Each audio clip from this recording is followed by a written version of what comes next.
The CBS Radio Mystery Theater presents...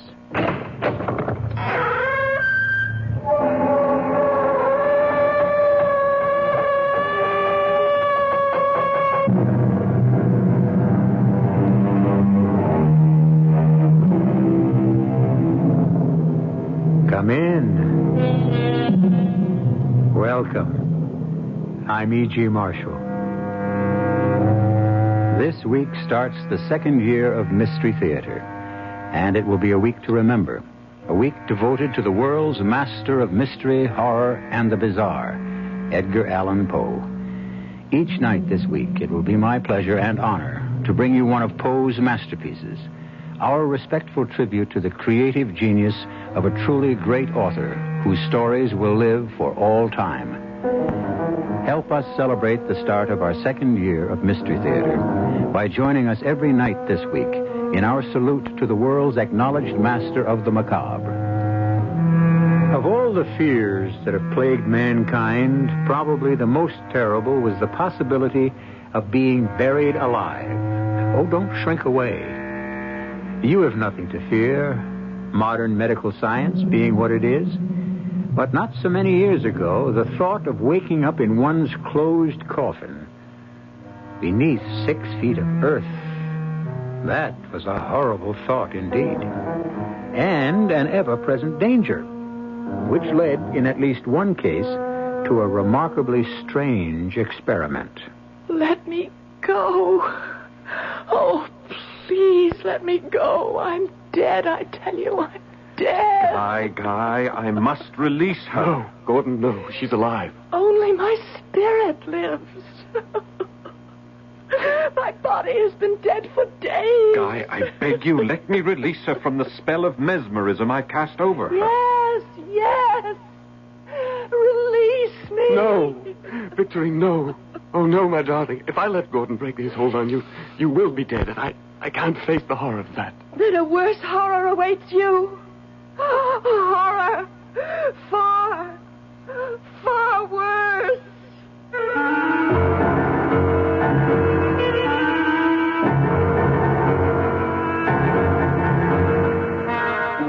Our mystery drama, The Premature Burial, was adapted from the Edgar Allan Poe classic, especially for the Mystery Theater, by George Lothar, and stars Keir DeLay. It is sponsored in part by Buick Motor Division and Sign-Off, the sinus medicines. I'll be back shortly with Act One. You're driving a car you knew you were going to buy the minute you saw it. Skyhawk. Buick Skyhawk. You just knew a car this streamlined would be easy on gas, and you were right. In published EPA mileage test results, Skyhawk got 25 miles per gallon on the open road and 16 in the city. Skyhawk. It's rakish, it's low-slung, it looks European, but it's a Buick. Living free. This is Bob Considine for the National Leukemia Association. Please remember this name, Project Research. In addition to our other services, our special effort named Project Research has been established to help deliver a knockout punch against leukemia. Send your tax-deductible donation today to Project Research, care of the National Leukemia Association, Box 3003, Garden City, New York. This is Bob Considine saying thanks to you for Project Research. You know, we're committed to conquering leukemia. See if you can identify these sounds. Squeaky door. Lion growling. A motor scooter.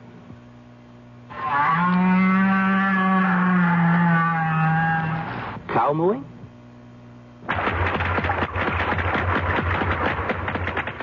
Spanish dancer. If you agreed with these guesses, you've been fooled, because each sound was made by a whale. That's right, a great big blubbery old whale just buzzing and clicking and grunting away deep down in the ocean. The National Audubon Society has joined a world effort to save these amazing animals from extinction.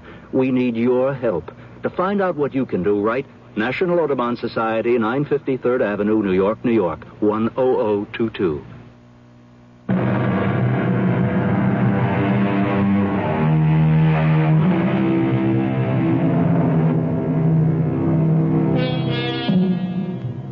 As you know, I'm an inveterate and incurable reader of diaries. The Paston letters, John Evelyn, Pepys, Boswell, young Pastor Kilvert. I've read them all, and many more besides. The daily journals, that is, of lesser-known folk. In so doing, I've happened upon some curious tales, but none, I assure you, that can match in sheer terror the one I bring you now. I happened upon it years ago in a small, out-of-the-way bookshop in London, England. It's the journal of a young doctor, Dr. Gordon Rainey, and it recounts certain events that took place in the year 1810. Now, let me see where to begin. Here. I arrived at the Bull and Bear Inn in Salisbury, the doctor writes, in one of the worst of storms, And having stabled my horse and seen to its proper care, soon found myself in the rooms my friend Guy Peterson had engaged for himself. In all the years I'd known him, since undergraduate days at Cambridge, I'd never known this closest of my friends to be in such a state of overwrought nerves. Thank God you come, Gordon. Thank God you're here at last, my friend. I came as soon as I could after getting your message, but what is it? I've never seen you in such a state of nerves. Thank God, you're actually trembling. She's dead. Dead, you see, and they buried her last week, but I must see her once again. Gaze on her face and... Now look at me. What? Look at me. Look full into my eyes. What? Gordon, what are you doing? I'm merely calming you down through the use of mesmerism. Mesmerism? What in heaven's name is that?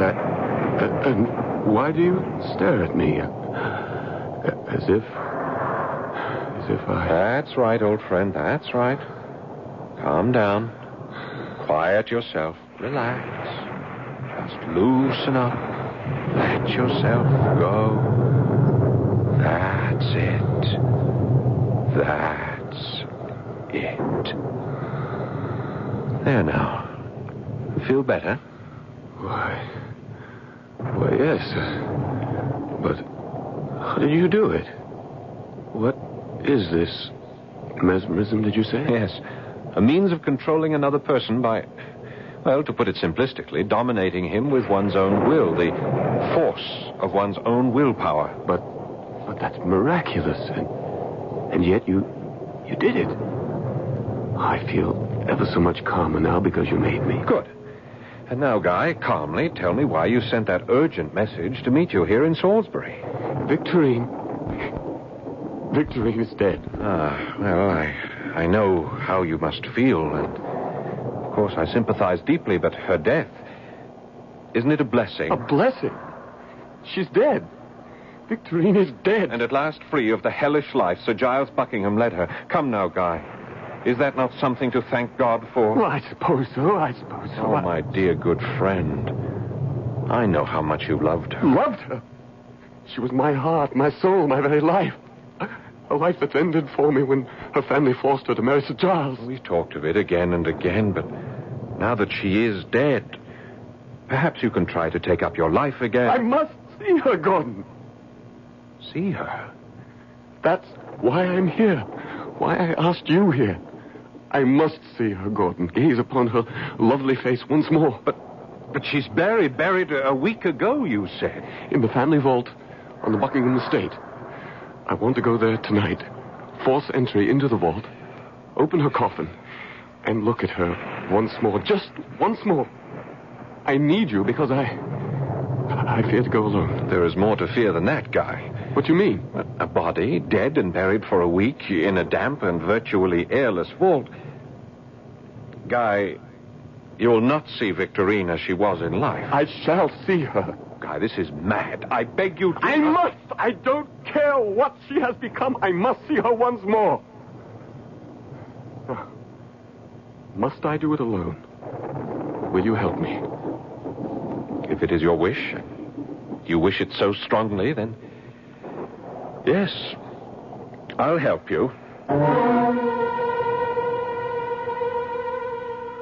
We must be careful not to be discovered, Gordon. This moonlight makes everything as clear as day. There'll be no one about unless the estate is guarded at night against poachers.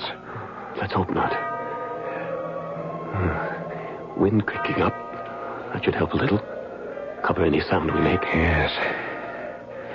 Here's the gate to the estate. Is it locked? Soon find out. No. Come. There.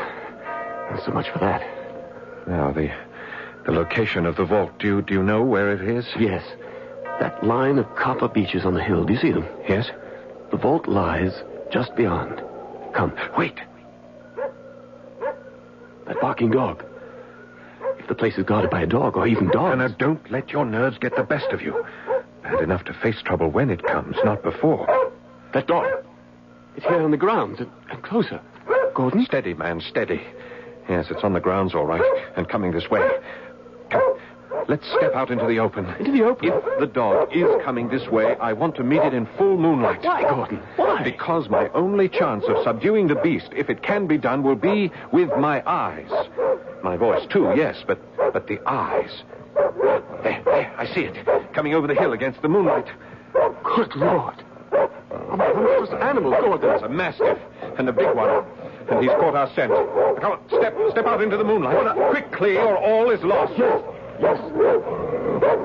Gordon, I'm scared. Stand still. Make no move. Leave this to me. All right, boy. Quiet down. Quiet down now. That's a good dog. That's it.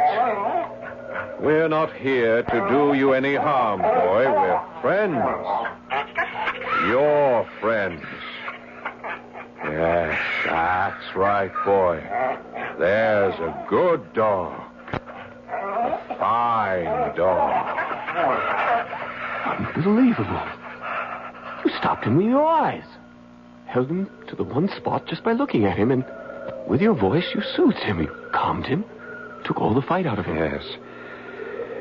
And now, let's get on to the vault.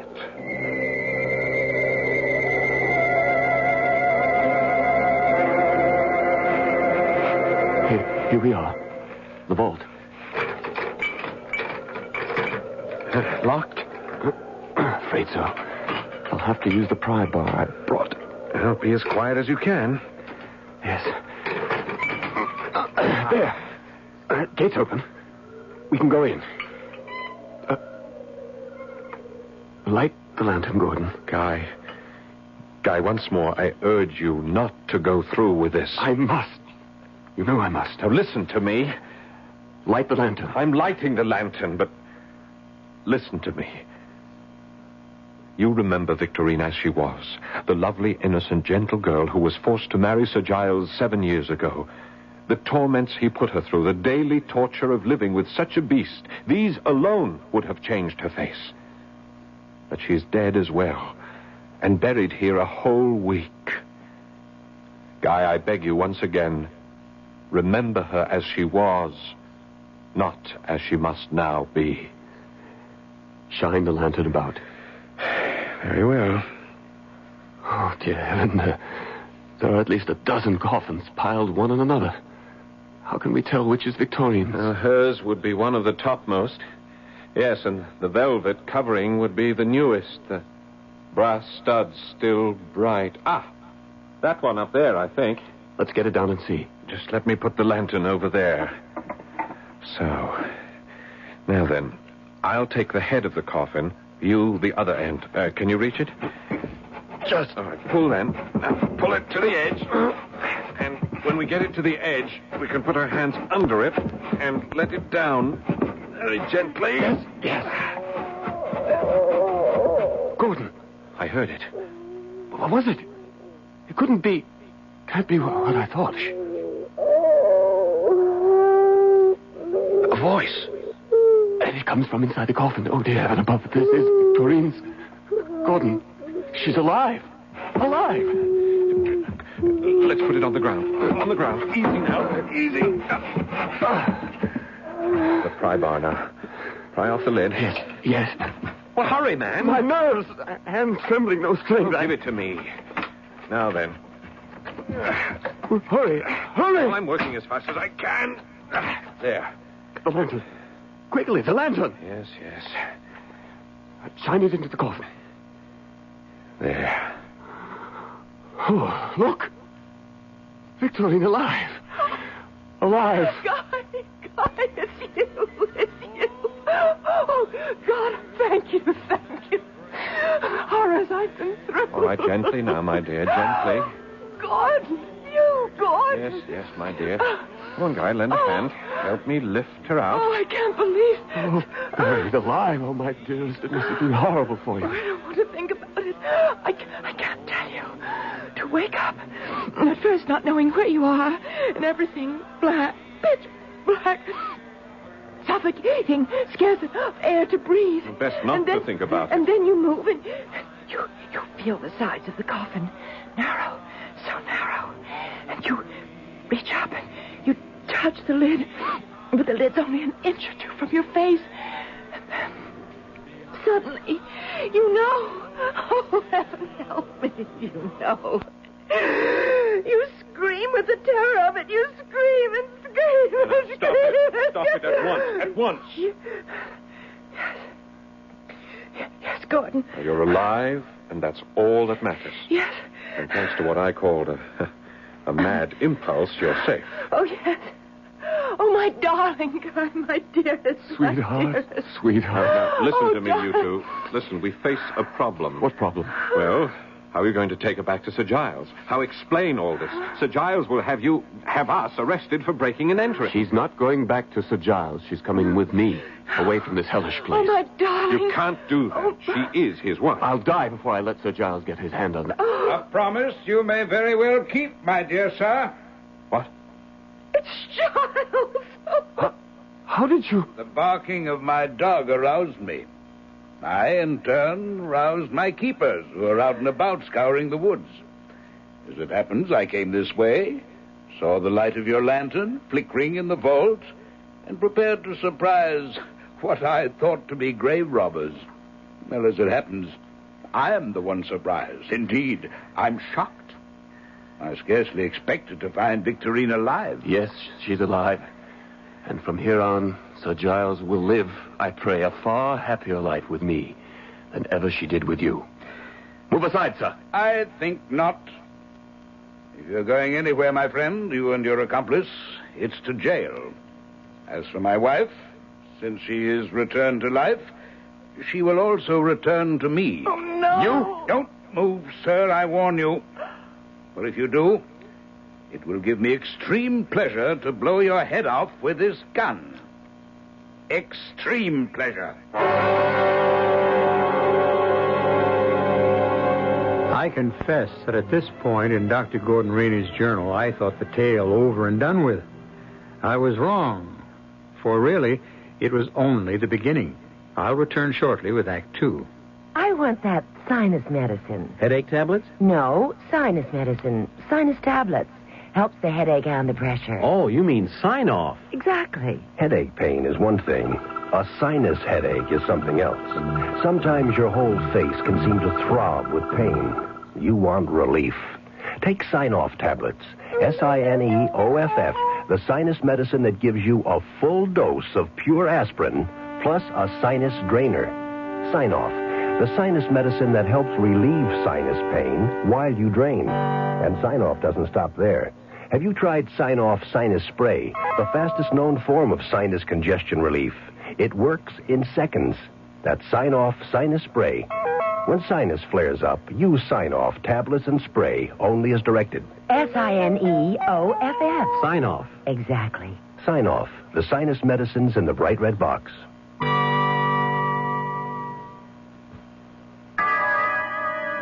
Who knows how to help you solve your shopping problems?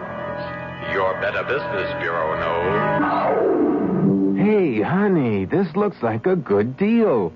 No payment for 3 months on easy credit terms. But, Lou, don't you think we should be sure we can meet the payments? She's right, Lou. Shop for credit as carefully as you shop for products. Who are you? I'm the man from the Better Business Bureau.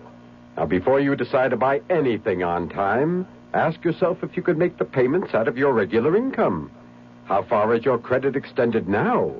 Have you any credit or cash reserved to cover an unexpected illness Or loss of job? Gee, thanks. Maybe I'd better think it over. Thanks for your advice. Not at all. Just another consumer tip from your Better Business Bureau.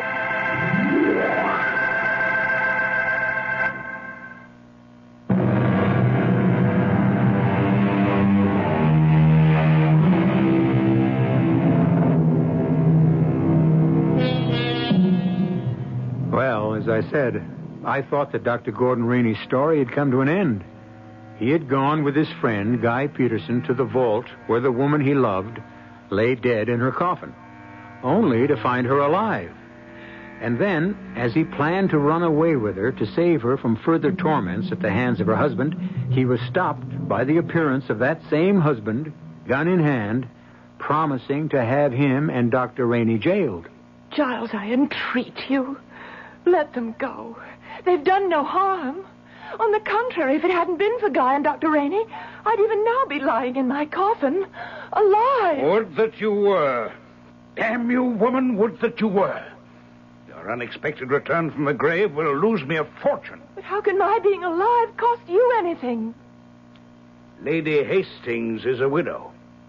Lady Hastings has an income of $30,000 a year. I proposed marriage to her on Tuesday, and she accepted me. You proposed marriage to another woman 3 days after your wife died? Why not? I'm alive, very much alive, and to live one needs money. Why the look, Dr. Rainey? You have more sense, it seems, than sensitivity, Sir Giles. Insulting me will only worsen matters for you, Doctor, if that's possible. You can't be as unaware as you would like to seem that your career is ruined. A doctor, a physician, arrested for breaking and entering a mortuary, a sacred repository of the dead. Sir Giles, you mustn't do this to Dr. Rainey. He helped me because he's my friend, a good and true friend. He was against it from the very start and would never have agreed to assist me had it not been for his deep and abiding sense of loyalty. Oh, do stop, do, or you shall have me in tears. Tears from a stone. A miracle. Stone, am I? Oh. Very well, then. Stone that will crush you, dear wife. Crush you until the death you've escaped will seem a paradise to you. Put down that gun and I'll... But I've no intention of putting down the gun. Certainly not until the bailiff arrives and takes you into custody, to jail, where I shall see to it you rot, the two of you. What do you mean, rot? I mean, quite simply, that once you're put in jail, you will never leave it. You will rot there, Doctor. You make no sense, Sir Giles. The penalty for breaking and entering... Penalties? Who speaks of penalty? I do. There are laws in this nation. But only one law here, me. I am the law in the village of Buckingham. I am Buckingham. Oh, and he is. No, Sir Giles. You will not imprison this man for the rest of his life, nor will you imprison me. Oh?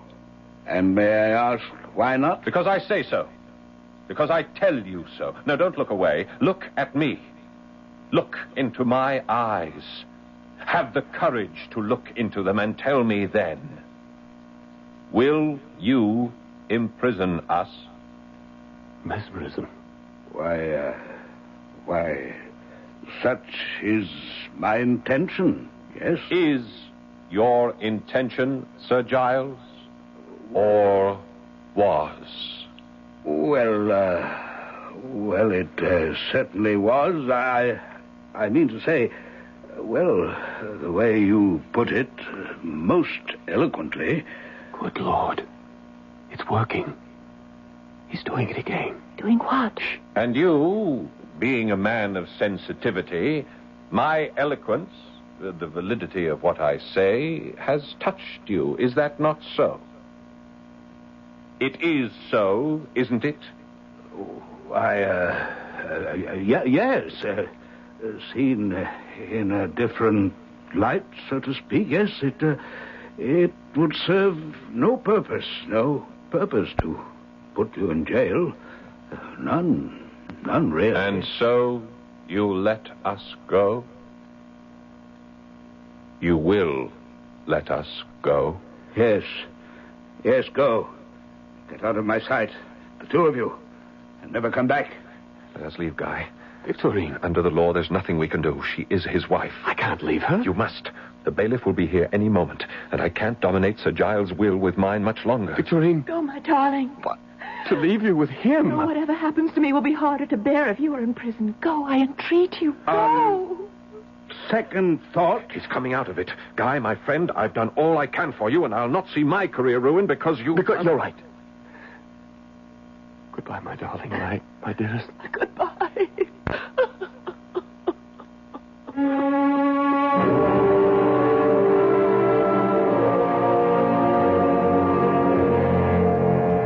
Mesmerize me, Gordon. Do something. Do anything to relieve me of this torment. You must control yourself. I think of her, dream of her. She is never out of my thought, and always I am stricken with the thought that my very imaginings are as nothing to what he is really doing to her. The beatings, the starving of her, her very loneliness, the vile subjection to his passions. Oh, merciful heaven, I shall go out of my mind. Yes, Guy, you shall. Unless you pull yourself together. Now, if you don't stop thinking of her, if you don't stop letting your fancy invent miseries she is very likely not suffering, you will go insane. You will. Someone at the door. Who? Were you expecting someone? No one. Whom would I want to see? I'll answer. Victorine! Save me, Gordon, save me. Good heavens. Come in, my dear. Guy, look, it's Victorine. Victorine? Oh. It is. It is. My dearest, I could bear it no more. Oh, yes. Oh, hold me in your arms. Hold me. Oh, Victorine. He may kill me, but I'll never go back. Never. He never loved me. And now he hates me because I keep him from marrying Lady Hastings and her fortune and makes me pay. Oh, save me from him. Never let him take me back. Gordon, she's fainting. Here, Victorine, some brandy. Now, lie down on the couch. There, my love. Lie back. Relax. Let me take over, Guy. Go and bar the door, and bar it solidly. He must know she has fled, and to where she has fled, and he cannot risk her out of his sight because... Because what? Damn it, what? Say it! No. Let me say it for him. Because once again I am near death. No! Yes. Unless I can find rest. Unless I can feel myself safe from him. I shall die. You will not. I want to die. Now stop talking, man, for once. Act. Now bar that door. Yes. Too late. No, I threw the bolt. Not enough. Open up, I say, or I'll have the door broken down. Gordon, what shall I do? Unless you want a smashed door with nothing gained. Open it. Open, you hear? Open! He'll take her back to Buckingham. Yes, he will. She's his wife. There's nothing you can do. Now, damn you all. At it again, are you? Stealing my wife? Taking what belongs to me? You men, take her. No. Over my dead body. Take her. No. Enough. Oh, enough. Stand back or I'll brain you with this candlestick. All right, then. Now, you'll be next, my friend. If you don't... Very well. Move back. You're quite a hand with a candlestick, Dr. Rainey. Yes. You've laid my man out.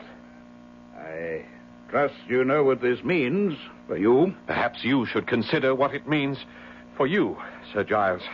Me, sir? Yes, you're not in Buckingham now. You're in London. Seeking a wife who's run from her husband to a lover. No, sir. A woman who has come to her doctor. What? What do you say? Your wife is dangerously ill. You have only to use your eyes to see that. I, being her friend, I am sure she sought me at my residence, and, not finding me there, came here. Adroit? Most adroit, Dr. Rainey. May I ask, then, if you've prescribed for her illness? Not as yet, Sir Giles. But you will? Yes. Not good enough, Dr. Rainey. As her husband, or lawful husband, I intend to take her back with me to Buckingham. Victorine, my darling, come with me. No. Oh, really? Now you've no choice. No. Take your hands off her. No. Guy, you have no recourse. In the eyes of the law, she is his wife. He wants her, and you cannot keep her from him. Sensibly said, Doctor.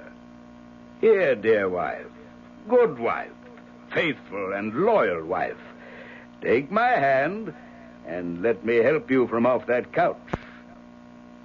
Take my hand. Vile.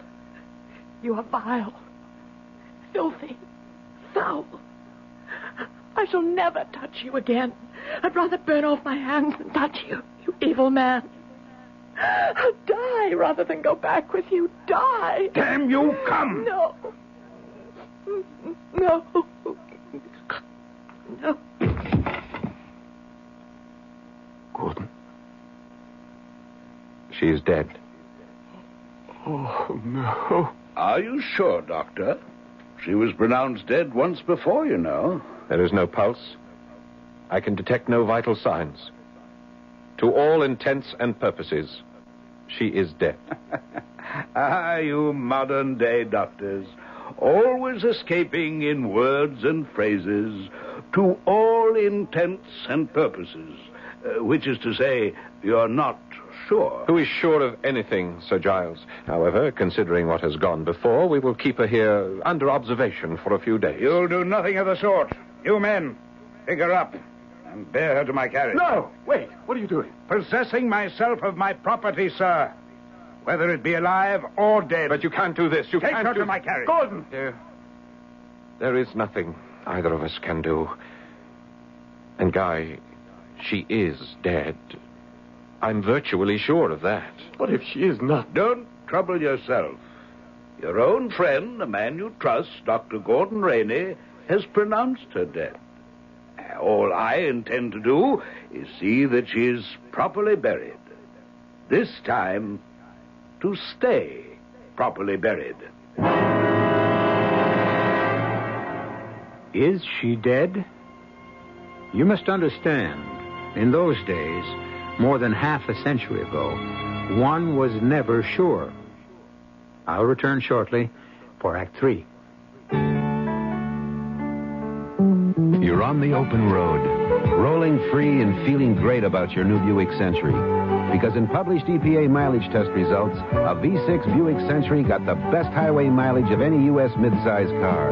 24 miles per gallon and 16 in the city. Your Century's comfortable, it's nimble, it's economical, and above all, it's a Buick.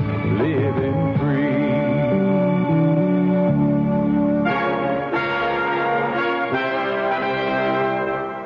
In God we trust. America speaks.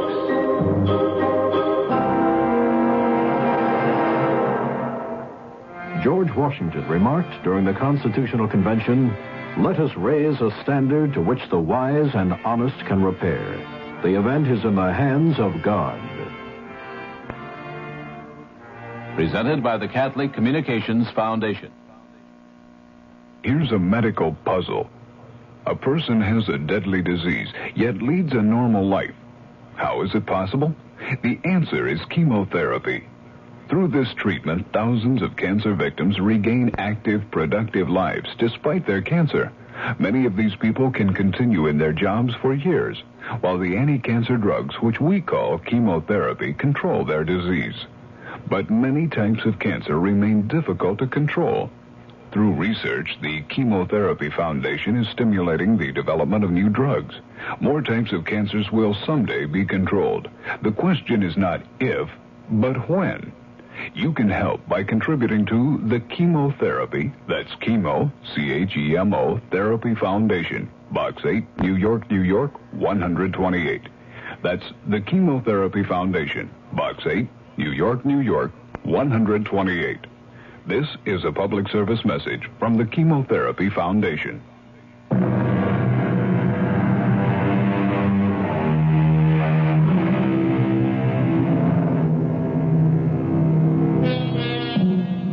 Think for a moment how you would feel if you thought someone you loved might conceivably have been buried alive. And you will understand the feelings of young Guy Peterson. Think again how you would feel if you were a close friend of Guy's, a physician who risks his career every time he consents to help Guy spirit his beloved from her tomb. And you will then understand why Dr. Gordon Rainey wrote in his journal, I feel if Guy is not mad, he is close to it. He has never been a robust man, but on the contrary, something of a neurotic. So it was that I refused, and again refused when he begged. Help me. I beg you, Gordon, help me. That is what I am trying to do, by refusing what you ask. We were caught in the act of entering the Buckingham Vault the first time. We would surely be caught a second. There can be no doubt that Sir Giles is having the place guarded. If there's a guard, we'll get past him somehow, or knock him unconscious, or yes, you could mesmerize him as you did that dog and Sir Giles. Guy, my dear, good friend, listen to me. First, Victorine is dead. How can you say that? She suffers, she must suffer from some sort of malady that makes her only appear to be dead. There are such maladies. Yes, everything you say is true, but... You admit she could yet be alive. Buried alive in that tomb even now. Now, stop that. Stop it. The second thing I was going to point out is that mesmerism doesn't always work. Some people, the kind of peasant type who'd likely be guarding the vault, cannot be brought under the hypnotic influence. Yes, but... And a third thing is this. I am a doctor. If I get caught again, Sir Giles could end my career, and all I have tried to be, all the good I can accomplish in this world, would be set at naught. I'm sorry, Guy. I cannot risk it again. Then I must do it alone. You will not do it alone. You cannot stop me. No one, nothing can stop me from rescuing Victorine from that vault. Guy, you are mad. You are thinking irrationally, acting senselessly. That's my concern, and certainly no longer yours. Oh, Guy. Leave me, Gordon. I must prepare for the journey to Salisbury. Well, leave, I said. No. I'll go with you. You've changed your mind? I have not. But this is a mad business, and I'm a fool to help you, but I am also your friend.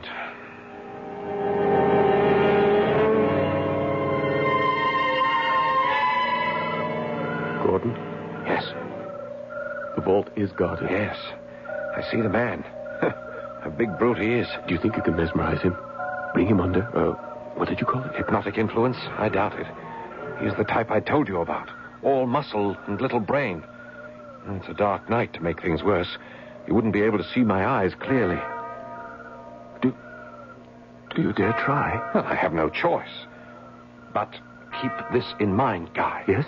If I fail, as I most certainly shall, run for it. Do you understand? Don't try to fight him. Run. Yes, whatever you say. All right, now then. Let's step out of these bushes and walk toward him. Say and do nothing. Leave things to me. Come. Who's there? Oh, don't shoot, friend. Then stand where you be. Let me have a look at you. Of course. We mean no harm, friend. We are simply two gentlemen who got lost in these woods, and so... How come you're lost? This here is Buckingham Manor, and it's surrounded, all of it, with an iron fence. Yes. How come you got in? Well, we really don't know. It's a dark night, and our eyes couldn't see much. A likely story. You must believe me. My sight is very poor as it is. Very poor. Look for yourself. Look into my eyes and see for yourself. Yeah, now, what is this? Look into your eyes?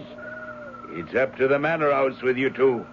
Well, your answer to Sir Giles for trespassing on his...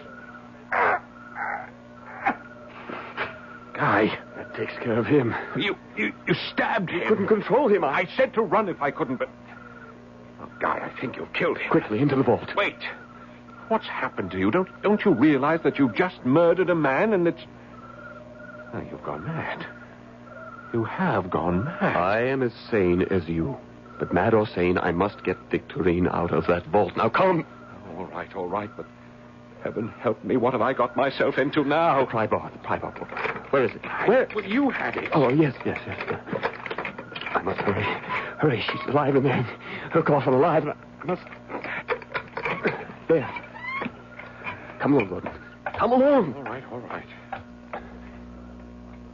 There. There's a coffin. Yes. Look fast. Get the lid off. Insane. He's gone insane. Victorine? Can you hear me? Are you alive, my dearest? Perhaps fainted. Oh, Gordon?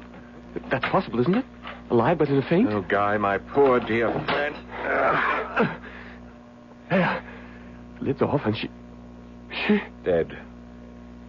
As I told you, dead. Well, we can't be sure. You know we can't be sure. Guy, in the name of reason... Help me. Help me get her out of the coffin. To what purpose? We'll take her back with us to London and... Take her back where? To my place. The first place Sir Giles will come to. Then to yours. Mine. Do you realize what you're asking of me? If you're the friend you claim to be... But what you ask is impossible. You've already made me your unwitting accomplice to murder, and now... Guy, you are out of your mind. And you, Gordon, are no friend. Guy, I beg you, leave her where she is.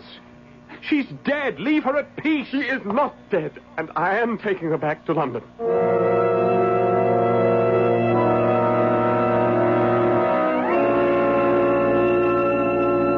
If whoever may read these pages of my journal thinks me a fool, I could not agree more.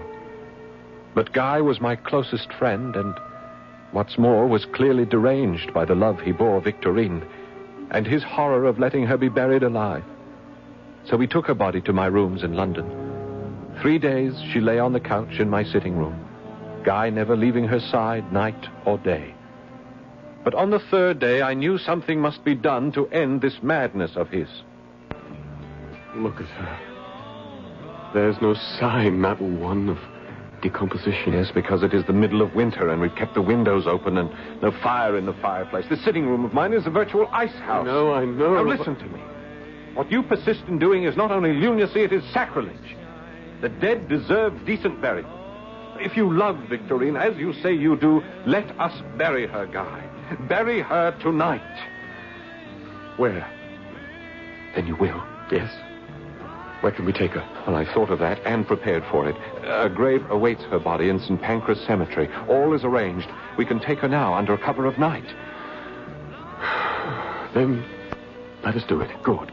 Now, I've kept my carriage waiting below. Do you want to carry her, or shall I? Let me. It will be the last time I hold her in my arms. All right. Pick her up, Guy. Yes. Gordon? Oh. Gordon, what was that? It's nothing. Come on, let's go downstairs. But she gave a sigh when I picked her up. Guy. You heard? Gordon, you heard? Good Lord, I did. Here, move aside. She's alive. I knew it. Alive. Quiet, man. In heaven's name, be quiet. Victorine, do you hear me? Yeah. I have taken your hand in mine. Do you feel it? No. Can you open your eyes? If you can, open them. She has. Gordon, she's gazing at me. Victorine, do you see Guy? Farewell, my darling. Farewell. Farewell? I am near death. No. Only a spark of life remains. No. Oh. No, she must not die. Gordon, stop her. What are you saying? Mesmerism. The hypnotic influence. Use it. Are you mad? Use it? How? Command her not to die. Command her to live. Command her to live? Command what to live when there was scarce a breath of life in her? Her mind, her spirit, what? But I did it. May God, in his infinite mercy, forgive me. I did it. Using the powers of mesmerism, I held her eyes with mine and commanded her, forced her to live.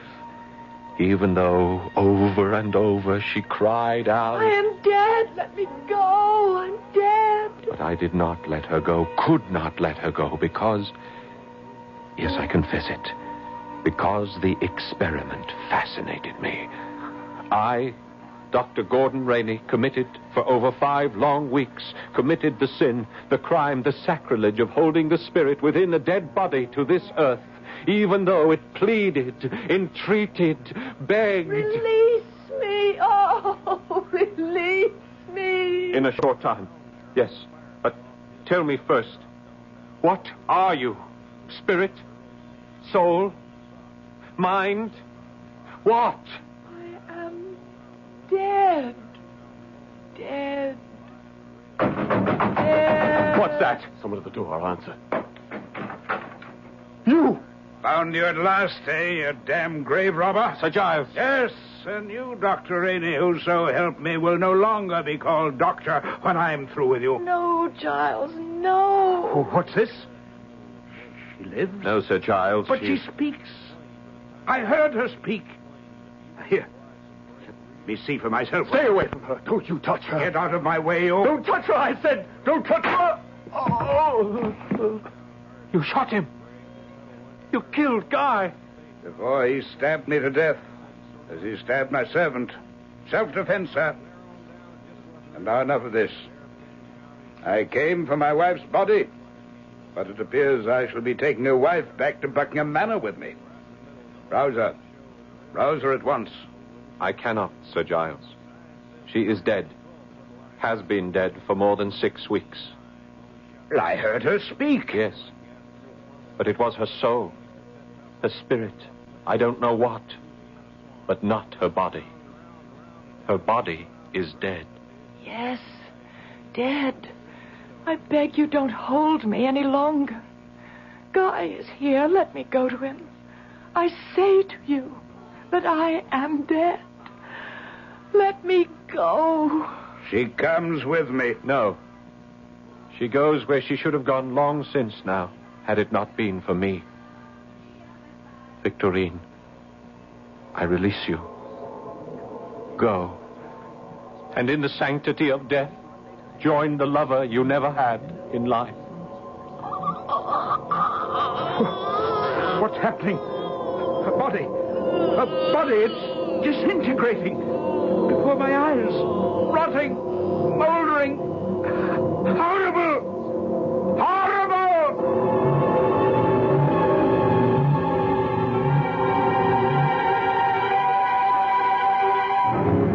Horrible indeed it was.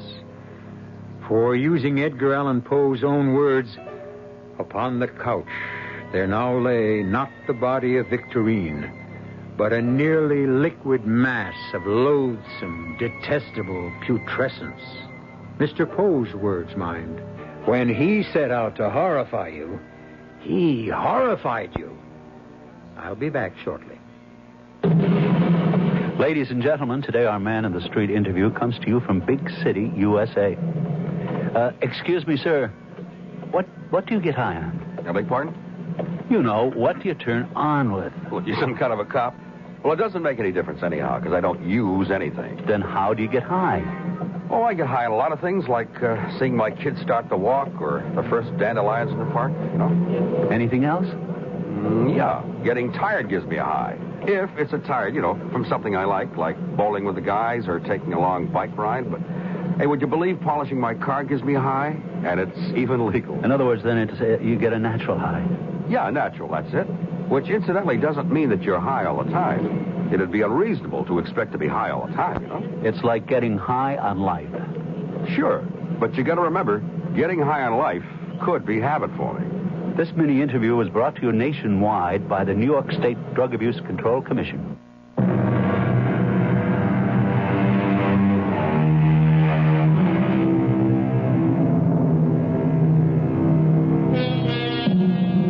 The Premature Burial is only one of a number of stories by the master Edgar Allan Poe I've had the pleasure of bringing you. We now owe, and generations to come will owe, so much to his imagination, his vibrant fancy, that it might be nice to think of him now and then, let his name pass through your thoughts as it does through mine, and to wish him well, wherever he may be. Our cast included Keir Delay, Paul Hecht, Guy Sorrell, and Marion Seldes. The entire production was under the direction of Hyman Brown. And now, a preview of our next tale. What is her condition? Well, it's not fatal, thank God. Not even very serious. Badly bruised, cut over her right eye, but she's going to be all right. The monster failed to make good his threat to kill her. We may indeed thank God for that. Yes. Well, at least we know more than we did before, Monsieur Dupin. We know that the murderer is a big man, a huge man of unbelievable strength, and that he has black hair. We know a great deal more than that, Pierre. We do? Well, I do, and so do you. Only, as I've said before, you don't know you know. Oh, Monsieur. Monsieur, I do not have your brilliant brain. Well, it doesn't matter. All that matters is that you can solve this awful mystery, that you can save Yvette. The murderer failed this time, but he'll try again. Radio Mystery Theater was sponsored in part by Sign-Off, the Sinus Medicines, and Buick Motor Division. This is E.G. Marshall inviting you to return to our Mystery Theater for another adventure in the macabre. Until next time, pleasant dreams.